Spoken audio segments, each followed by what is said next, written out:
أعوذ بالله من الشيطان الرجيم. بسم الله الرحمن الرحيم. الحمد لله رب العالمين،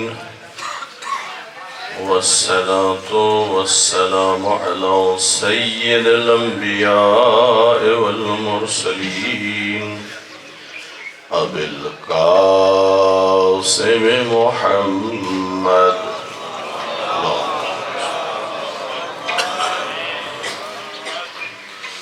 وآله الطيبين الطاهرين المعصومين.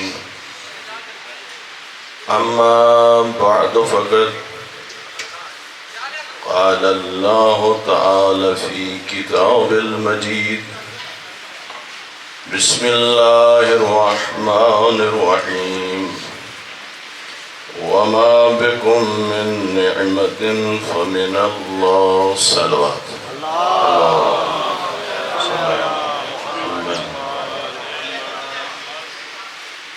سامعین محترم، نہایت ہی یہ خوش نصیبی ہے کہ ایک مقدس محفل آپ اور مجھے نصیب ہوئی، اور جامع امام سجاد کا یہ سالانہ 2 روزہ جلسہ ہے، مجلس اذا ہے۔ میرا دل چاہتا ہے آج آپ کے سامنے شکر کے موضوع پر کچھ دیر گفتگو کروں۔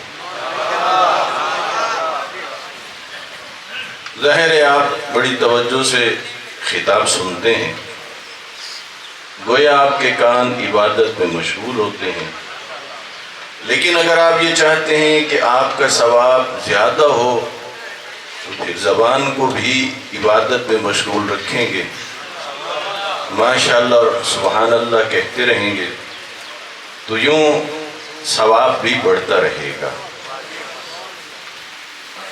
پروردگار عالم نے اپنی مقدس کتاب میں سورہ مبارکہ نحل میں ارشاد فرمایا، آیت نمبر 53 ہے، وَمَا بِكُم مِّن نِعْمَةٍ فَمِنَ اللَّهِ۔ تم تک جو بھی نعمت پہنچتی ہے یقین رکھو وہ اللہ کی طرف سے ہوتی ہے۔ جتنی بھی نعمتیں ہیں ساری کی ساری نعمتیں کس کی طرف سے ہیں؟ اللہ کی طرف سے۔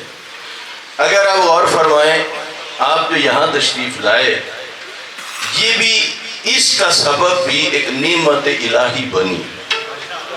وہ نعمت الہی کیا ہے؟ آپ کے دلوں میں ہے نبی و آل نبی کی محبت۔ وہ محبت آپ کو کھینچ کے لے آئی اس جلسے میں، توجہ فرما رہے ہیں، اور وہ محبت آپ کے دلوں میں اتنی طاقتور ہے، نہ گرمی کی شدت آپ کو گھر بٹھاتی ہے، نہ سردی آپ کو گھر بٹھاتی ہے، بلکہ آپ اپنی مصروفیات چھوڑ کے، اپنا آرام سکون چھوڑ کے آپ پہنچتے ہیں۔ لیکن اتنا سوچئے، جو چیز آپ کو یہاں کھینچ کے لائی ہے وہ ہے محبت اہل بیت۔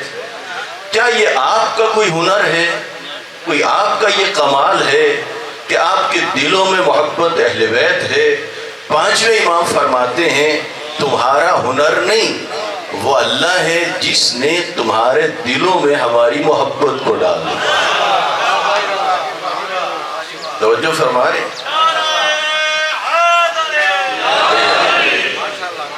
اور غور فرمانا یہ کیسی جگہ ہے۔ ویسے دیکھیں تو عمرہ غربا کے ساتھ بیٹھنا پسند نہیں کرتے۔ اگر آپ نے توجہ کی ہو تو عمرہ کے انداز کچھ ایسے ہوتے ہیں، لیکن یہ ایسی جگہ ہے جہاں پر یہ فرق بھی ختم ہو جاتا ہے، کوئی امیر ہے تو وہ بھی فرش ادا پہ، کوئی غریب ہے تو وہ بھی فرش ادا۔ جب جاتے ہو نا زیارات کے لیے، خصوصاً مجھے یاد ہے 2019 میں جب ہم نجف سے کربلا مشی کر رہے تھے تو جگہ جگہ ایک پینا فلیکس لگا ہوا تھا، ایک جملہ لکھا ہوا تھا، شاید آپ نے بھی کسی نے وہ پڑھا ہو۔ وہاں ویسے دیکھیں جب بندہ مشی کے لیے چل رہا ہوتا ہے تو پھر دائیں بائیں آگے پیچھے چہروں کو دیکھنے سے آپ کو اندازہ ہوگا یہ کس ملک کا رہنے والا ہے.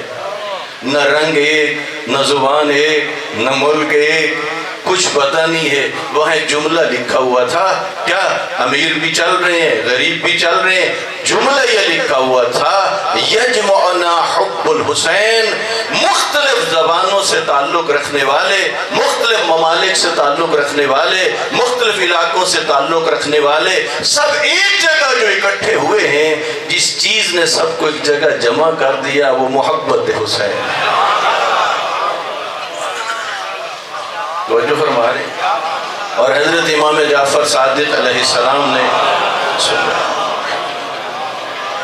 ارشاد فرمایا اذا اراد اللہ عبدا، اذا اراد اللہ بعبد خیرا، جب اللہ رب العزت اپنے کسی بندے کے بارے میں بھلائی کا ارادہ کرتا ہے، جعل فی قلبہ حب الحسین، اس کے دل میں امام حسین کی محبت کو ڈال دیتا ہے. تو بس وہ چیز جو باعث بنی آپ یہاں آئے، وہ چیز جو باعث بنتی ہے آپ خرچ کر کے کربلا جاتے ہیں، وہ چیز جو باعث بنتی ہے وہ ہے محبت اہل بیت. اور محبت اہل بیت بھی کس کی نعمت ہے؟ وہ اللہ کی نعمت ہے. اب خدا نے فرمایا لئن شکرتم لأزیدنکم. میرے بندو ایک کام تمہیں کرنا ہوگا. ایک تمہارے پروردگار کا وعدہ ہے اور پروردگار اپنے وعدے کو پورا کرتا ہے. تم میری نعمتوں پہ میرا شکر ادا کرو، تمہارا پروردگار تمہاری نعمتوں کو اور بڑھا دے. یوں سمجھیے یہی جو محبت اہل بیت ہے، جتنے حضرات بھی تشریف فرما ہو، سب کی معرفت کا عالم ایک جیسا نہیں ہوتا، کسی کا کم اور کسی کا زیادہ. دل مانتا ہے اسی نعمت پر جب اس کا شکر ادا کرو گے تو پہلے اگر معرفت کا عالم 20 درجے پہ ہوگا، اللہ اس میں اور اضافہ فرما دے. اور جو اس محبت کی معرفت بڑھتی چلی جائے گی تو یوں سمجھیے اس انسان کے لیے رہنمائی اور ہدایت کے دروازے کھلتے چلے جائیں گے. بس اب کیا کرو، خدا کہہ رہے تم میری نعمتوں کا شکر ادا کرو، میں تمہاری نعمتوں میں اضافہ کروں گا. یاد رکھیے ایک نیاز آپ میں سے اکثر بانیان ہوں گے، وہ نیاز جو بڑھتی ہے، تقسیم ہوتی ہے، کبھی مشروبات ہوتے ہیں، کبھی کھانا ہوتا ہے مختلف انداز میں، وہ بھی انہی کی محبت میں ہے. لیکن جو نیاز اور خیرات اس منبر سے آتی ہے اس کا کوئی مقابلہ نہیں کیا جا سکتا، اس لیے کہ پڑھنے والا اگر اپنی ذمہ داری کو نبھائے تو وہ دو شکل میں تجھے نیاز دے گا، یا قرآن کی آیت ہوگی یا معصوم کا فرمان. تو بڑی قیمتی نیاز ہے جو اس منبر سے تقسیم ہوتی ہے. اسی لیے آیت اللہ مرزا نوری نے یہ لکھا ہے، کہا ویسے دیکھا جائے تو پھر بانی مجلس کا بھی حصہ ہے، سامعین کا بھی حصہ ہے، مقررین کا بھی حصہ ہے، پڑھنے والوں کا، لیکن سب سے زیادہ فیض پڑھنے والے کو پہنچتا ہے جب دو باتیں ہوں، ایک طرف سچ پڑھے، دوسرا خدا کی خاطر پڑھے. توجہ فرمائے. اب میرے ساتھ شامل ہو گئے، میں بات کو آگے بڑھانا چاہ رہا ہوں. ذہن میں آ گئی ویسے اللہ کی نعمتیں کتنی ہیں، تو خدا نے فرمایا وَإِن تَعُدُّوا نِعْمَةَ اللَّهِ لَا تُحْصُوهَا. اور میرے بندو اگر تم میری نعمتوں کو گننا چاہو، اتنی زیادہ ہیں تم انہیں شمار نہیں کر سکتے. یہ خدا نے کہا قرآن میں سورہ ابراہیم میں، نہیں تم نعمتوں کو گن تو نہیں سکتے، انہیں شمار تو نہیں کر سکتے. اب کیا کرو، ہاں کچھ نعمتوں کو یاد کرو. ابھی آپ محبت اہل بیت کی نعمت کو اپنے ذہن میں رکھو. ذہن میں رکھنے کے بعد اللہ نے کیا کہا، میرا شکر ادا کرو. آپ نے کہا پروردگارا یہ جو تو نے مجھے محبت اہل بیت عطا کی ہے اس پر میں تیرا شکر ادا کرتا ہوں. ایک دفعہ کہہ دیجئے مالک تیرا شکر ادا کرتا ہوں، کہہ دیجئے صاحب. ابھی جب آپ نے شکر ادا کیا، اب اس ہستی کا فرمان سنانا چاہتا ہوں جس کے بارے میں اللہ کے رسول نے فرمایا انا مدینۃ العلم وعلی بابوہا. جو وسیع پیغمبر ہے نا، وہ ہستی کیا فرماتے ہیں، فرمانے لگے شکر اللہ سبحانہ واجب علیہ شکر ثانی، جو ایک مرتبہ اللہ کا شکر ادا کرتا ہے مولا فرماتے ہیں اسی پر واجب ہے پھر اللہ کا دوبارہ شکر ادا کرے۔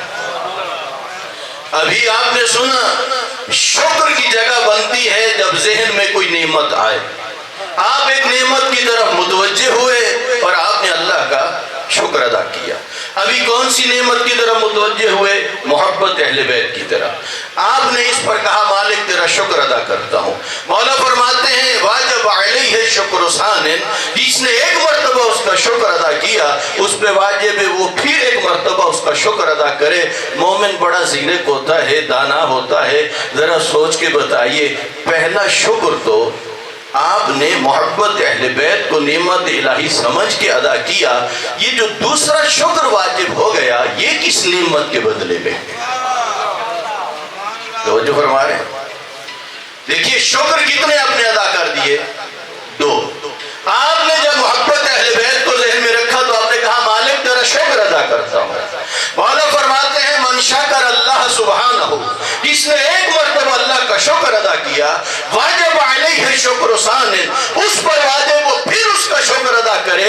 مولا پہلا شکر تو ہم نے محبت اہل بیت کو اللہ کی نعمت سمجھا اور اس کا شکر ادا کیا، اتنا تو بتائیے یہ دوسرا شکر کس نعمت کے بدلے میں ہے؟ فرمانے لگے اذ وفقہ لشکر ہی، غور تو کر توفیق شکر بھی تو اسی کی نعمت ہے، اس لیے کہتا واجب ہے پھر اس کا شکر ادا کرو۔ اور فرما رہے ہیں تجھے کس نے توفیق عطا کی کہ تم اس نعمت پر اس کا شکر ادا کرو؟ کس نے عطا کی ہے؟ اللہ نے۔ جب اللہ نے عطا کی ہے تو پھر گویا یہ بھی اللہ کی کیا ہو گئی؟ نعمت، یعنی توفیق شکر بھی۔ پہلے آپ کہہ رہے تھے محبت نعمت ہے، اب کہو کہ توفیق شکر بھی اللہ کی کیا ہے؟ نعمت، تو پھر اس پر اس کا شکر ادا کرو۔ آپ جب تیسرا شکر ادا کرو گے تو پھر کیا ہوگا؟ پھر وہ بھی اللہ کی توفیق اور اس کی نعمت، پھر اس پہ شکر ادا کرو۔ اگر سوچو قیامت تک تو پھر اسی ایک نعمت کا شکر ادا ہوتا رہے گا۔ تبھی تو وہی ہوئی ہے موسیٰ تو میری نعمتوں کے شکر کا حق ادا کر۔ حضرت موسیٰ سوچنے لگ گئے، جب اسی منزل پر پہنچے تو اتنا کہا پروردگارا تیری نعمتوں کے شکر کا حق ادا نہیں ہو سکتا۔ اس وقت چھٹے امام فرماتے ہیں اللہ کی وحی اتری، اے موسیٰ یا موسیٰ الان شکرتنی حیث علمت ان ذلک منی، اے موسیٰ جب تجھے یقین ہو گیا کہ توفیق شکر بھی میری نعمت ہے تو گویا تو نے شکر کا حق ادا کر دیا۔ اور فرما رہے ہیں یعنی یقین کر لو کہ توفیق شکر بھی کس کی نعمت ہے۔ اب آئیے آپ کی محبت کو دیکھ کے ایک بڑی خیرات آپ تک پہنچانا چاہتا ہوں۔ سب تیار ہے لینے کے لیے؟ اصول کافی میں حضرت امام جعفر صادق علیہ السلام مولا نے ارشاد فرمایا جس بندے کو اللہ تعالیٰ کوئی نعمت عطا کرتا ہے اور وہ اسے اللہ تعالیٰ کی طرف سے ہی سمجھتا ہے، بات سمجھے، نعمت بھی کون دے رہا ہے اور یہ ایک بندہ بھی کیا کہہ رہا ہے کہ یہ نعمت مجھے اور کسی نے نہیں دی، یہ کس کی طرف سے ہے؟ اللہ کی طرف سے ہے، دل میں سمجھ رہا ہے، یعنی یقین رکھتا ہے کہ یہ نعمت کس کی طرف سے ہے؟ اللہ کی طرف سے ہے۔ امام معصوم کہتے ہیں ابھی اس نے یقین رکھا اور ابھی شکر ادا نہیں کیا، پہلے سمجھ رہا ہے کہ یہ اس کی نعمت ہے، اگلے مرحلے میں چند سیکنڈ میں یہ اس کا شکر ادا کرنا چاہتا ہے۔ یہ بات اللہ کو اتنی پسند ہے کہ جب بندہ کہتا ہے مالک تیری ہی نعمت ہے، شکر ادا کرنے چلا چند سیکنڈ میں ابھی شکر نہیں ادا کیا، اتنا یقین رکھنا امام کہتے ہیں اللہ کو اتنا پسند ہے شکر کے لفظوں سے پہلے اس کے گناہ بخش دیتا ہے۔ توجہ فرما رہے ہیں میرے چوتھے امام امام زین العابدین علیہ السلام اللہم صلی علی محمد میرے مولا ارشاد فرماتے ہیں ان اللہ یحب کل قلب حزین ویحب کل عبد شکور۔ ایک تو قلب حزین رکھنے والے کو خدا پسند کرتا ہے، دوسرا شکر ادا کرنے والے بندے کو پسند کرتا ہے۔ یہ قلب حزین کا کیا مطلب ہے؟ قلب حزین کی تشریح علماء نے یوں بتائی ہے، جب انسان کسی گناہ میں مبتلا ہوتا ہے، جہالت اور نادانی کی وجہ سے اس کے انجام سے ناواقف ہو چکا ہوتا ہے۔ اور یہاں ایک حدیث آپ کی نظر کروں، ایک شخص نے اللہ کے رسول سے آ کے کہا، یا رسول اللہ میں یہ چاہتا ہوں آپ کوئی نصیحت فرمائیں۔ آپ نے کہا نصیحت تو کروں گا، پہلے وعدہ کرو تم عمل بھی کرو گے۔ اس نے کہا ہاں یا رسول اللہ عمل بھی کروں گا۔ آپ نے فرمایا نہیں، پھر بتاؤ عمل کرو گے؟ اللہ کے رسول نے چند مرتبہ بات کو دہرا کے جب دیکھا کہ یہ عمل کرے گا تو آپ نے ارشاد فرمایا کسی بھی کام کرنے سے پہلے اس کے انجام کو دیکھ، اگر اس کا انجام تجھے آخرت کی کامیابی نظر آئے تو اس کام کو کر لے، اگر نقصان نظر آئے تو اس سے پیچھے ہٹ جا۔ تو جو فرما رہے ہیں، ہم لوگ کیا کرتے ہیں بھلا؟ ہم نے کبھی چیزوں کے انجام کو نہیں دیکھا۔ تو جو چاہتا ہوں ہم بڑی جلدی کرتے ہیں۔ ایک مثال عرض کر دوں تاکہ یہ بات آپ تک پہنچ جائے اور ایک بہترین خیرات بھی آپ کی طرف منتقل ہو جائے۔ جناب بہلول کی زندگی کے واقعات جب میں نے پڑھے اور یہ جب پڑھا نا کہ آپ نے یہ دیوانوں جیسا رنگ اختیار کیوں کیا تھا اس مسئلے، اس کی وجہ کہ بڑے دانا تھے، بڑے زیرک تھے، بڑے پڑھے لکھے تھے، بڑے سمجھدار تھے، بڑے ہوشیار تھے، یہ رنگ کیوں اختیار کیا؟ تو جو چاہتا ہوں اس میں جو وجوہات لکھی ہوئی ہیں، ایک وجہ بھی عرض کر رہا ہوں۔ اصل میں عباسی حکمران نے یہ فیصلہ کیا کہ میں قضاوت کا بڑا منصب انہیں دیتا ہوں، یہ بڑے جانتے ہیں، یعنی فیصلے یہ کرے گا جج، یہ بنے گا قاضی، یہ بنے گا۔ اور بہلول جانتا تھا کہ یہ فیصلے حکمران اپنی مرضی سے مجھ سے لے گا۔ تو جو فرما رہے ہیں، جب شام کو دربار میں بلایا گیا نا، اس وقت بہلول نے کہا بات یہ ہے کہ میں اس منصب کے لائق نہیں ہوں۔ اس نے کہا تو جھوٹ بولتا ہے۔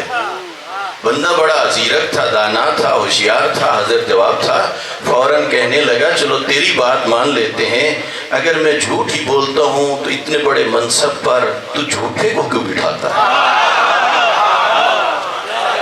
اس نے خود عدل و انصاف کرنا ہے۔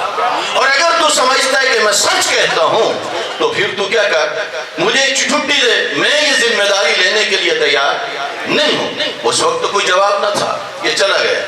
اب صبح ساری رات سوچتا رہا بہلول اب کیا کروں۔ بالآخر اس نتیجے پہ پہنچا دیوانگی والا رنگ اختیار کروں تو بچ سکتا ہوں ورنہ نہیں۔ اس نے صبح وہ رنگ اختیار کر لیا اور جب نکلا باہر پھٹے ہوئے کپڑے، ہاتھ میں ڈنڈا لیے ہوئے، اور ایسا بندہ بچوں کو مل جائے تو آپ جانتے ہیں پھر وہ ایک تماشا بن جاتا ہے، اور خبر پھیلنے لگی اور دربار میں گئی اور حکمران کو بتایا گیا کہ بہلول تو دیوانہ ہو گیا ہے۔ اس نے کہا میں سمجھ گیا وہ دیوانہ نہیں ہوا، وہ اپنی آخرت کا سودا نہیں کرنا چاہتا۔ اور فرمارے ہمارے ہاں کیا ہوتا ہے، ذہن میں بیٹھ جاتا ہے فلاں نوکری لینی ہے، فلاں کام کرنا ہے، فلاں عہدے پہ جانا ہے، فلاں عہدے پہ کرتے ہیں سفارشیں، لگاتے ہیں رقمیں، کبھی نہیں سوچتا کوئی اس منصب پر پہنچنے کے بعد کیا حالات اس قسم کے ہیں کہ تو یہ ذمہ داری بھی نبھا سکے اور آخرت بھی بچا سکے۔ سوچتا ہے کوئی؟ نہیں سوچتا۔ اللہ کے رسول نے فرمایا تھا کوئی کام کرنے سے پہلے سوچا کر اس کے انجام کو، دیکھ تیری آخرت بچتی ہے یا نہیں۔ قلب حزین کون ہے؟ خدا محبت کرتا ہے قلب حزین والے کے ساتھ، خدا محبت کرتا ہے اپنے شکور کے ساتھ۔ قلب حزین کس کو کہتے ہیں؟ جب انسان گناہ میں مبتلا ہو رہا ہوتا ہے، ایک نادانی، ایک جہالت اس کے دماغ کے اوپر پردے ڈال دیتی ہے، اس وقت نہ آخرت یاد رہتی ہے نہ احساس ہوتا ہے، لیکن گناہ کی لذت لینے کے بعد کچھ وقت گزرتا ہے، اگر ایمان کچھ موجود ہو پھر اندر ندامت اور پشیمانی شروع ہو جاتی ہے، پھر سوچتا ہے ایسا کیوں ہو گیا، نہیں کرنا چاہیے تھا، میں نے خدا کی نافرمانی کر دی، آنکھیں برس رہی ہے، دل میں پچھتاوا ہے، پشیمان ہے، شرمندہ ہے، کیا کروں، رو رہا ہے۔ چوتھا امام کہتے ہیں جس گناہگار کے گناہ کے بعد یہ مایوس نہ ہو، اللہ اسے چاہنے لگ جاتا ہے، اس لیے کہ وہ چاہتا ہے کہ تو میری طرف کیا کر، لوٹا۔ یا عبادی الذین اسرفوا علی انفسہم لا تقنطوا من رحمت اللہ، او میرے بندو اپنی جانوں پر ظلم کر چکے ہو تو پھر اگلے گناہ میں مبتلا نہ ہو، اس لیے کہ مایوسی بہت بڑا گناہ ہے۔ آؤ خدا کی رحمت کی طرف پلٹ آؤ، خدا تمہیں بخشنا چاہتا ہے۔ دوسرا خدا کس کو پسند کرتا ہے؟ اس بندے کو جو بندہ اللہ کی نعمتوں پر شکر ادا کرتا ہے۔ اور پھر میرے امام نے ارشاد فرمایا، کہا جو قومیں نعمتوں کی قدر نہیں کرتی، توجہ چاہتا ہوں، جو قومیں نعمتوں کی قدر نہیں کرتی، فرماتے ہیں وہ نعمتیں خدا وبال میں تبدیل کر دیتا ہے۔ اور جن قوموں پر مصائب اور مصیبتیں آ جائیں، اگر وہ صبر کا دامن تھام لیں تو اللہ ان مصائب کو نعمتوں میں بدل دیتا ہے۔ اس لیے آپ اور مجھے کیا کرنا چاہیے؟ ہمیں خدا کی ہر نعمت کا شکر ادا کرنا چاہیے۔ شب ہجرت جب اللہ کے رسول نے مولا کائنات کو حکم دیا، یا علی، حکم پروردگار یہ ہے کہ تجھے آج میرا فدیہ بننا پڑے گا، تجھے میرے بستر پر سونا پڑے گا۔ توجہ ہے نا سب حضرات کی؟ یا رسول اللہ، کیا میرے سونے سے آپ کی جان بچ جائے گی؟ آپ نے فرمایا ہاں یا علی۔ اس وقت مولا کائنات نے ایک سجدہ ادا کیا، اور وہ سجدہ سجدہ شکر تھا۔ امت پیغمبر میں سجدے تو ہو رہے تھے، شکر کے عنوان سے یہ پہلا سجدہ تھا۔ جب سجدہ کر کے اٹھے، اللہ کے رسول نے مولا کائنات کو سینے سے لگا دیا، آپ کے آنسو جاری ہو گئے، اور پھر اللہ کے سپرد کر کے جب چلنے لگے تو باہر 40 جنگجو ننگی تلواریں لے کے کھڑے تھے، اس لیے کہ قریش پہلے آپس میں میٹنگ کر چکے تھے، اگر کسی ایک قبیلے سے ہم جنگجو کھڑے کرتے ہیں تو بنو ہاشم بڑی جلدی بدلہ لے لیں گے، انتقام لیں گے، مختلف قبائل سے لو، تاکہ بنو ہاشم کس قبیلے سے لڑے گا۔ 40 مختلف قبائل کے جنگجو لیے گئے، ننگی تلواریں لے کے کھڑے تھے، جیسے ہی موقع ملے گا انہوں نے سرکار دو عالم پہ حملہ کرنا تھا، قتل کے ارادے سے اکٹھے ہوئے تھے۔ اس وقت اللہ کے رسول جب باہر نکلیں گے، ان کی نظریں پڑیں گی تو وہ حملہ کر دیں گے۔ شیخ عباس قمی نے لکھا ہے، اللہ کے رسول نے کچھ آیتوں کی تلاوت فرمائی اور ایک مٹھی بھر تراب یعنی مٹی اٹھا کے ان کی طرف اچھال دی۔ اب انہیں کچھ نظر نہیں آ رہا تھا، اللہ کے رسول اطمینان سے وہاں سے چلے گئے۔ اصل میں ذرا سوچئے، سب مسلمان کہتے ہیں اللہ کے رسول جو فرماتے ہیں وہ حکم خدا ہوتا ہے، جو کرتے ہیں امر الہی ہوتا ہے۔ جب اس بات پر ایمان ہے تو پھر سمجھیے یہ مٹی کا اچھالنا یہ بھی اسی کا حکم ہے، اور وہ حکیم ہے، اور اس کا حکم کوئی حکمت سے خالی نہیں ہے۔ میں تو طالب علم ہوں، سوچتا ہوں اس میں کیا کیا حکمتیں ہوں گی۔ ایک حکمت میری سمجھ میں آئی، اس زمانے میں مسلمان کمزور تھے، کچھ حبشہ کی طرف ہجرت کر چکے تھے، وہ بڑے مغرور تھے، بڑے گھمنڈی تھے، طاقت ہمارے پاس، لوگ ہمارے پاس، دولت ہمارے پاس، مسلمان کمزور ہیں، بڑے گھمنڈی تھے۔ ہو سکتا حکمت یہ ہو کہ اللہ کے رسول مٹھی بھر تراب اٹھا کے ان کی طرف اچھال کے بتانا چاہتے ہو اتنا گھمنڈ نہ کرو، جب تم میں مٹھی بھر تراب کا مقابلہ کرنے کی ہمت نہیں، جسے سلا کے جا رہا ہوں وہ ابو تراب ہے۔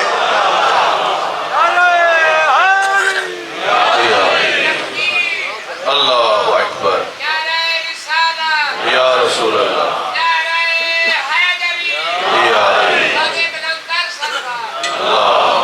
صلی علی محمد۔ توجہ فرما رہے ہیں؟ اب یہاں ذرا سمجھیے، مولا کائنات نے جو سجدہ شکر ادا کیا، اس کی مصلحت کیا تھی، حکمت کیا تھی؟ ہمارے علماء نے باتوں کو بڑا آسان کر کے لکھ ڈالا۔ بزرگ علماء نے اپنے خطابات میں ان مسائل کو بڑے آسان لفظوں میں سمجھایا۔ حکمت کیا ہے؟ مولا کا سجدہ پیغام کیا دینا چاہتا ہے؟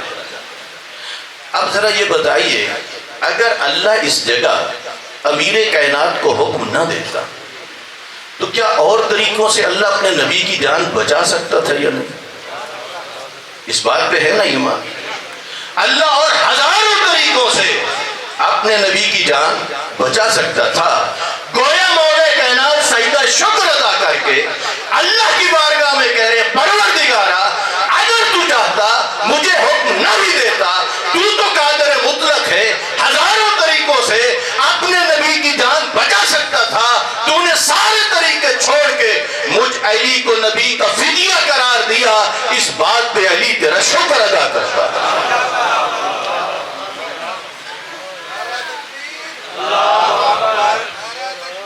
اللہ اکبر، یا رسول اللہ، یا رسول اللہ، یا علی، یا علی، اللہم صلی علی محمد۔ توجہ فرما رہے ہیں، مولا کائنات اللہ کا شکر ادا کر رہے ہیں کہ پروردگارا تو نے مجھے نبی کا فدیہ قرار دیا۔ آپ نے مولا کائنات کی فضیلت بھی سنی، آپ خوش ہوئے۔ آپ کا خوش ہونا اس بات کی دلیل ہے کہ آپ کے دلوں میں محبت اہل بیت کا نور موجود ہے۔ لیکن مولا کے سجدہ شکر سے تیرے اور میرے لیے ایک پیغام بھی ہے، وہ بھی پہنچنا چاہیے سب تک۔ آپ اچھی طرح جانتے ہیں خود نیکیاں کرنا اپنی جگہ بڑا مسئلہ ہے۔ شیطان تو نہیں چاہتا کہ ہم نیکیاں کریں۔ اگر ہم اس مسئلے میں کامیاب ہو جائیں اور نیکی کر لیں، اس کی اگلی کوشش یہ ہوتی ہے کہ انہیں نیکی کا اجر نہ ملے، ان کا اجر ضائع ہو جائے۔ اور اجر ضائع ہونے میں سے ایک سبب ریاکاری ہے۔ مسلسل شیطان کوشش کر رہے ہیں نا۔ بہت سارے ایسے لوگ ہیں معاشرے کے اندر جن کی زندگیاں الحمدللہ بڑی پربرکت ہیں۔ کیا مطلب؟ انہوں نے ان کے پاؤں دنیا کی محبت میں نہیں دھنسے ہوئے، انہیں اٹھتے بیٹھتے اللہ یاد رہتا ہے، انہیں امام حسین علیہ السلام کے مشن سے لگاؤ ہے، انہیں دین خدا کی ترویج کا ان کے اندر جذبہ ہے۔ اب وہ مختلف حوالوں سے مشغول ہیں، جو کوئی مسجد کی خدمت کر رہے، کوئی مدرسے کی کر رہے، کوئی عزاخانے کی کر رہے، کوئی یتیموں کا علاج، مختلف انداز میں۔ اور وہ اپنی زبانی نہیں بتاتے کہ میں کیا کر رہا ہوں۔ ہاں، اللہ کا نظام ایسا ہے کہ خدا اپنے بندے کی نیکیوں کی شہرت کروا دیتا ہے اور زبانوں پر لوگوں کے تعریفیں ہوتی ہیں۔ لیکن کچھ لوگ وہ ہوتے ہیں جو اظہار کرتے ہیں ہم نے یہ کچھ کیا، اگر ان کا اظہار یہاں بات ان کی نیت پہ آ جاتی ہے۔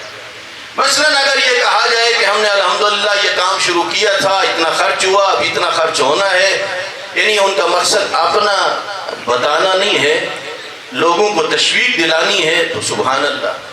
لیکن خطرناک بات کون سی ہوتی ہے؟ کچھ لوگ ایسے ہوتے ہیں جو کسی خمسے عشرے کے بعد، جشن کے بعد، کسی پروگرام کے بعد اپنے لوگوں میں بیٹھ کے یہ تاثر دینے کی کوشش کرتے ہیں تمہارے اندر تو کوئی قابلیت ہی نہیں ہے، تمہارے اندر تو وہ سمجھ بھی نہیں ہے، تمہارے اندر تو وہ شعور بھی نہیں ہے، اگر میں نہ ہوتا تو یہ خمسہ نہ ہوتا، میں نہ ہوتا تو یہ عشرہ نہ ہوتا، میں نہ ہوتا تو یہ مسجد نہ ہوتی، میں نہ ہوتا تو یہ عزاخانہ نہ ہوتا۔ یعنی وہ یہ سمجھانا چاہتا ہے کہ جتنی مذہبی رونقیں دیکھ رہے ہو یہ کس کی وجہ سے ہیں، اس کا سبب میں ہوں نہ۔ خدا کی بارگاہ میں توبہ کر، تو کہاں بنا ہے سبب، بلکہ تیرا انداز کیا ہونا چاہیے، تیرا یہ انداز ہونا چاہیے۔ اگر ذہن میں اس قسم کے خیال آئے ان کو ذہن سے نکال دے اور سجدے میں چلا جا اور اللہ کی بارگاہ میں کہے پروردگارا تو نے قیامت تک کے لیے اپنے دین کو بھی زندہ رکھنا ہے، تو نے دین کے امور کو بھی باقی رکھنا ہے، لینا کام تو نہیں بندوں سے ہے، اے اللہ تو قادر مطلق ہے، تو جس سے چاہے یہ کام لے سکتا ہے، تیری بارگاہ میں التجا ہے، تو سب کو چھوڑ کے تو میرا چناؤ کر لے تاکہ اس کام کے اجر کا حقدار میں بن سکوں۔ تو جو فرما رہے دعا مانگیے خدا سے، خدا میرا چناؤ کر لے، خدا میرا انتخاب کر لے، خدا مجھ سے کچھ ایسے کام لے لے۔ اور بعض لوگ کیا ہوتے ہیں وہ بہت پیچھے پیچھے رہتے ہیں، بالکل ان کو دعوت دینے والے بھی دعوت دیں وہ ان کا کھچاؤ ہوتا ہے، ان کو ان کے ساتھ بیٹھے نہ، چندہ نہ دینا پڑے، تعاون نہ کرنا پڑے، ان کے ساتھ ملنا نہ پڑے۔ اب ایک جملہ عرض کرتا ہوں، یہ جلسہ مسلسل ہو رہا ہے نا، ہر جگہ جہاں بھی اجتماعی پروگرام ہوتے ہیں بالآخر منتظمین مومنین سے رابطہ تو کرتے ہیں۔ مجھے اتنا بتائیے، جو لوگ رابطہ جو تعاون نہیں کرتے تو پروگرام رک جاتے ہیں۔ آپ اپنے اپنے علاقے کو ذرا سوچئے۔ بلکہ میں اس نتیجے پہ پہنچا ہوں، منتظمین کو اس بات کا ڈر نہیں ہونا چاہیے کہ تعاون نہیں ہو رہا تو یہ پروگرام ہوگا یا نہیں، ڈر اس بات کا نہیں، جب خدائی کام ہے تو ہوگا۔ ڈر اس بات کا ہے تو جو بھاگ رہا ہے تو تیری جگہ کوئی اور جگہ نہ لے لے، تیری جگہ کوئی اور حصہ نہ لے لے۔ اس لیے کار خیر میں تو بڑھ کے حصہ لینا چاہیے، اس میں تو بڑھ کے تعاون کرنا چاہیے۔ اور جو قدم بڑھاتے ہیں نا، اللہ نے قرآن میں فرمایا ہے، یا ایھا الذین آمنوا ان تنصروا اللہ ینصرکم، اے صاحبان ایمان تم اللہ کے دین کی مدد کرو۔ ظاہر ہے تب جو نکلو گے تو تمہیں مددگار کی تو ضرورت ہوگی۔ بعض لوگ خوش ہوتے ہیں، اس علاقے کا بڑا فلاں آدمی ہمارا معاون ہے، فلاں ہمارا معاون ہے، فلاں ہمارا معاون ہے۔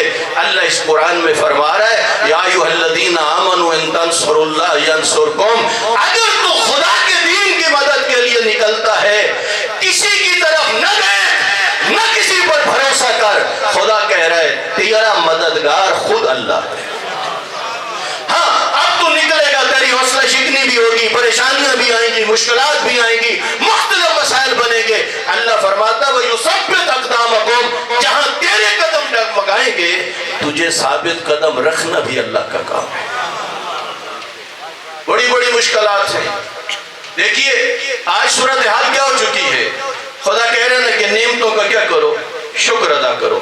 آپ کی نگاہ میں علماء حقہ کا وجود نعمت الہی ہے یا نہیں؟ بولیے نا ذرا، علماء حقہ کا وجود یہ اس کی نعمت ہے یا نہیں؟ تیرا نظام مرجیت یہ پروردگار کی نعمت ہے یا نہیں؟ کیا اس نعمت کا شکر ادا کیا گیا؟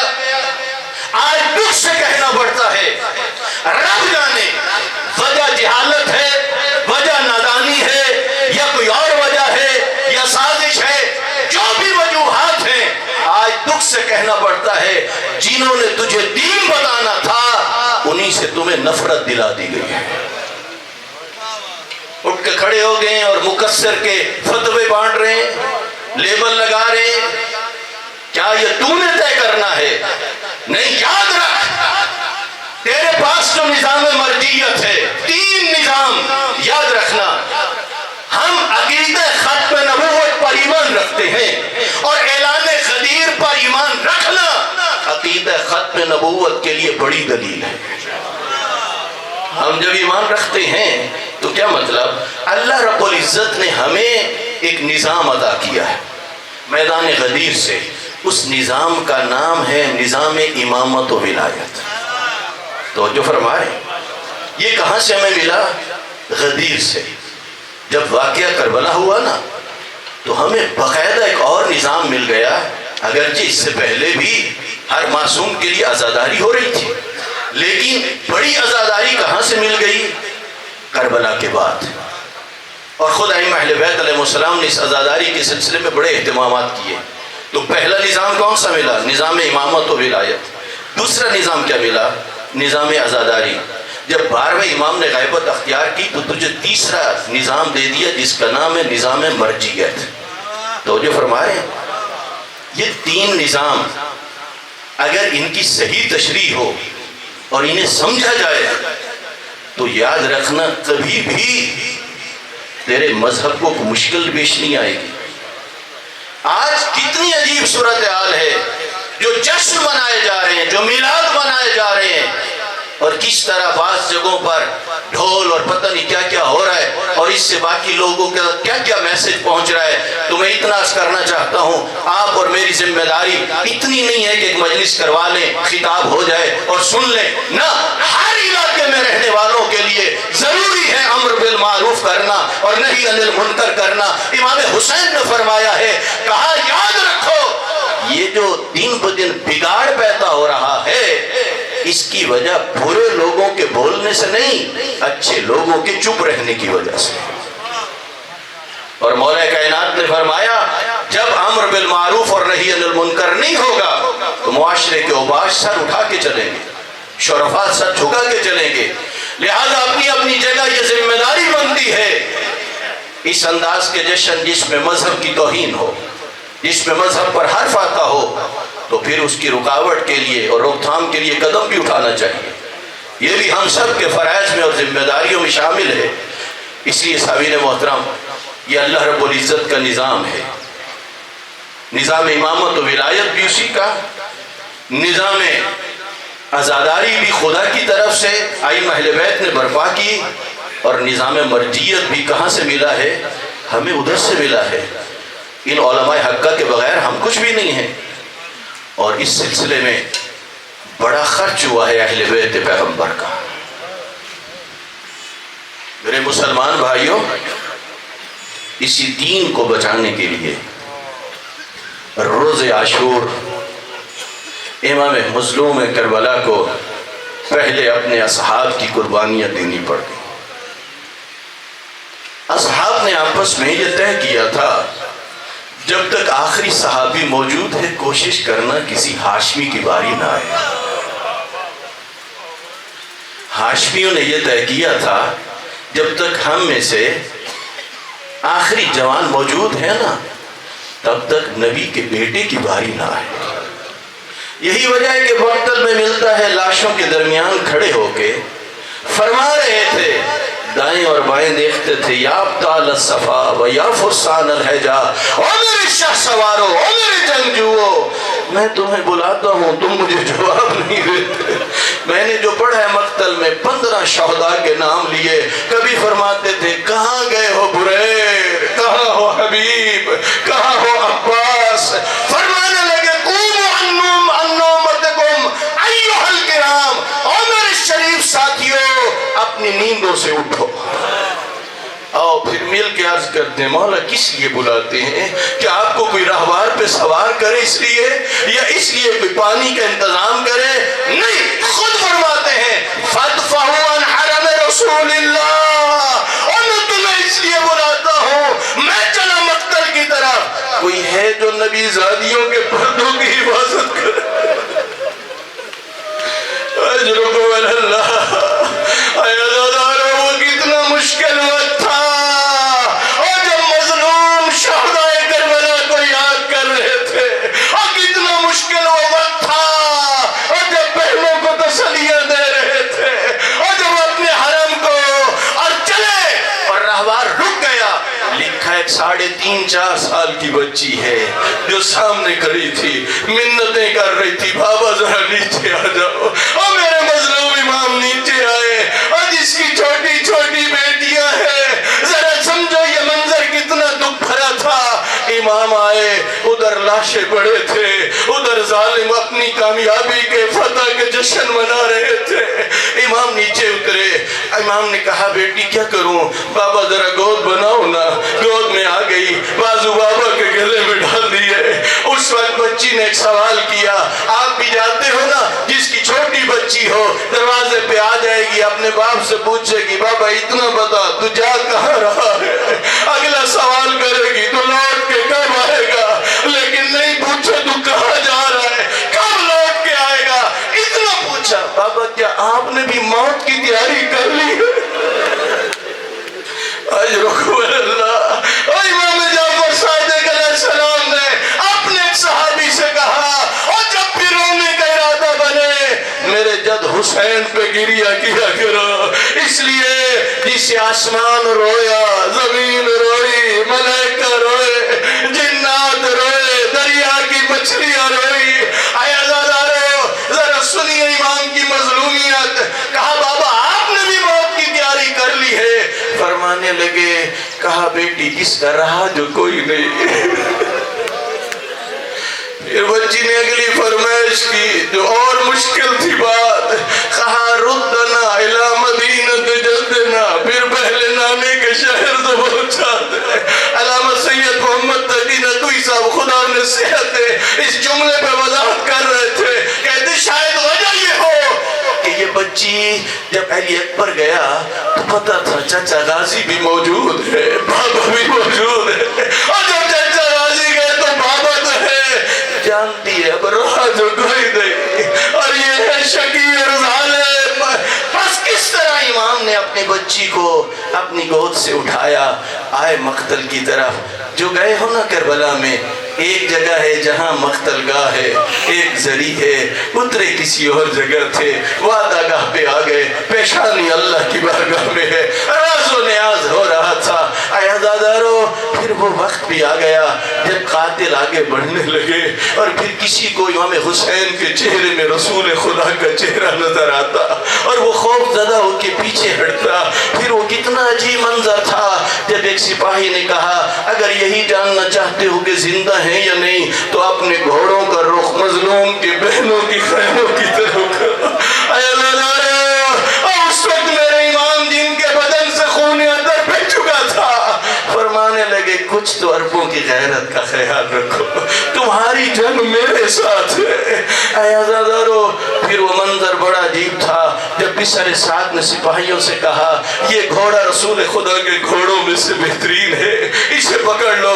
جب وہ آگے بڑھے، اب گھوڑے نے ان سے جنگ کی، 30 سے 40 کو واصل جہنم کیا، لیکن پھر وہ بھی وقت آیا جب آتا ہے امام کے قریب، اپنی صورت کو خون اطہر سے خضاب کر لیتا ہے، خوشبو امامت کو سونگتا ہے، پھر مقتل کو چھوڑتا ہے۔ آقا اشتہادی نے لکھا ہے، کہا جب مقتل کو چھوڑنے لگا تو اپنی زبان میں روتے ہوئے ایک جملہ کہہ رہا تھا۔ پانچوں امام فرماتے ہیں، کہتے کہہ رہا تھا الظلیم الظلیم من امت قد قتلت ابن بنت نبیہا، اتنا بڑا ظلم جس کا کلمہ پڑھا اسی کی بیٹی کے بیٹے کو ذرا زیارت نبیہ اٹھائیے۔